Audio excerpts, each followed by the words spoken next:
बातमी आलेली आहे नाशिकमधून।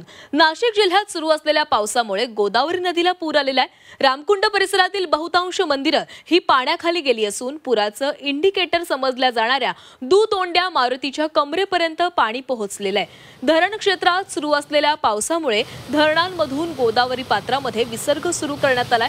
यामुळे पूरस्थिती अधिकच वाढणार असल्याचं बोललं जातंय।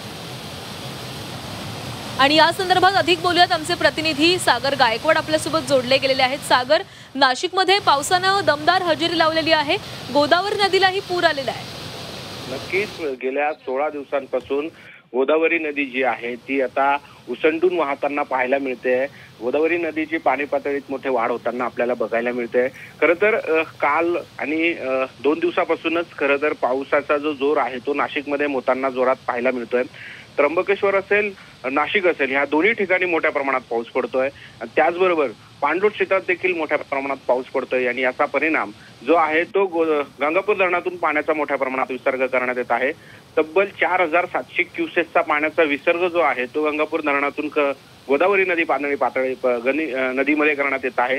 यामुळे गोदावरी जी नदीची पाणी पातळी आहे ती मोठ्या प्रमाणात वाढलेली आहे आणि यामुळे रामकुंड परिसरात असलेले छोटे मोठे मंदिर आहेत ते सगळे पाण्याखाली गेलेले आहेत। ज्या ठिकाणी खरं तर विधी होतात, जे अंत्यविधी केल्यानंतर जे विधी पार पडतात, धार्मिक विधी पार पडतात, यामुळे याला खरं तर अडथळा झालेला आहे।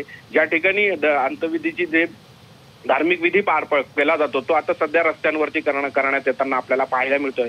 त्याचबरोबर गोदावरी नदीतून जे गंगापूर धरणातून जे पाणी सोडलेलं आहे यामुळे गोदावरी नदी पाणी पातळीत वाढ झाली। यामुळे जे नदीकाठचे जे गावं आहेत त्यांना सतर्कतेचा इशारा देण्यात आलेला आहे। ज्या ठिकाणी प्रशासन पोहोचू शकत नाही त्या ठिकाणाहून नागरिकांनी स्वतः स्थलांतरित व्हावं असं आवाहन देखील करण्यात येत आहे। त्याचबरोबर जर पावसाचा जोर जर असाच कायम राहिला तर गोदावरी नदी पाणी पातळीमध्ये वाढ होऊ शकते, म्हणून नागरिकांनी सतर्क राहावा असा इशारा देखील प्रशासनाकडून देण्यात येतोय।